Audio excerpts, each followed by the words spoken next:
Bien, maintenant que tu as réservé ton nom de domaine, qu'il est accessible sur le web, et ça, tu peux juste le vérifier en saisissant ton nom de domaine dans ton navigateur préféré, il ne reste plus qu'à le connecter sur System.io.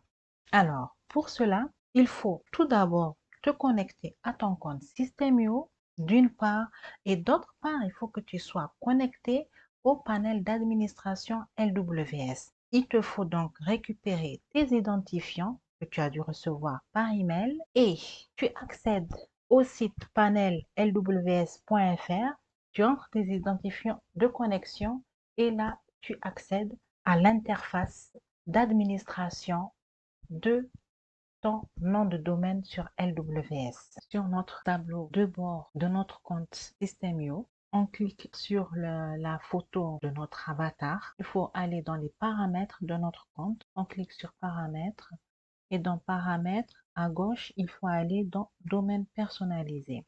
Donc, normalement, si tu as un compte nouvellement créé, on n'a que le sous-domaine qui nous a été octroyé par System.io lors de la création de notre compte. C'est-à-dire, on a un pseudo.system.io. Ça, c'est notre sous-domaine par défaut sur System.io.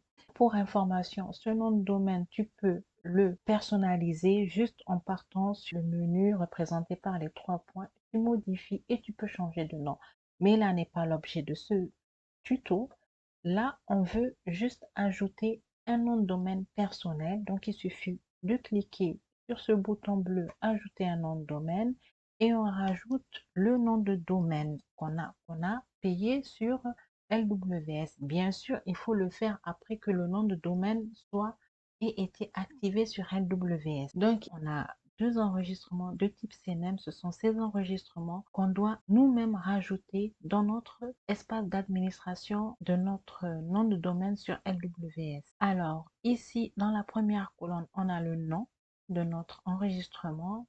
Dans la deuxième colonne, on a le type d'enregistrement. Ce sont des enregistrements de type CNM. Et dans la troisième colonne, on a les valeurs. Donc, du coup, la première colonne, pour la valeur, ce qu'il faut comprendre, c'est qu'il faut copier la partie qui vient avant le point suivi du nom de domaine. Je dis bien le point suivi du nom de domaine. Quand on regarde ici, c'est www.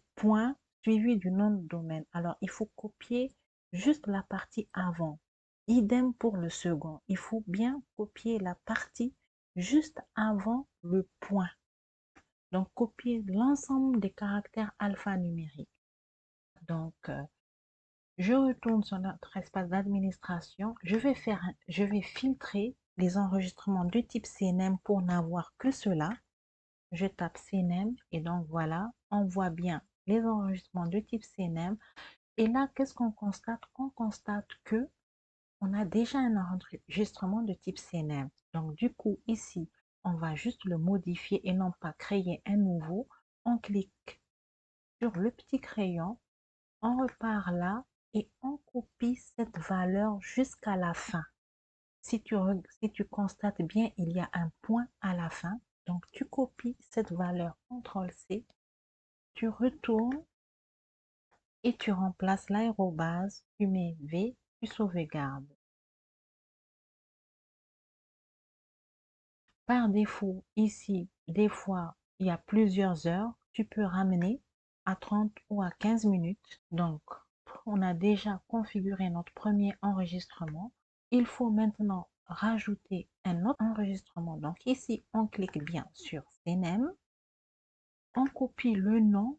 Donc, comme je te l'ai montré tout à l'heure, il faut copier le nom juste avant le point. On fait CTRL-C, on retourne, on met le nom. Ici, CTRL-V. Et pour la valeur, on copie l'intégralité de ce qu'on a.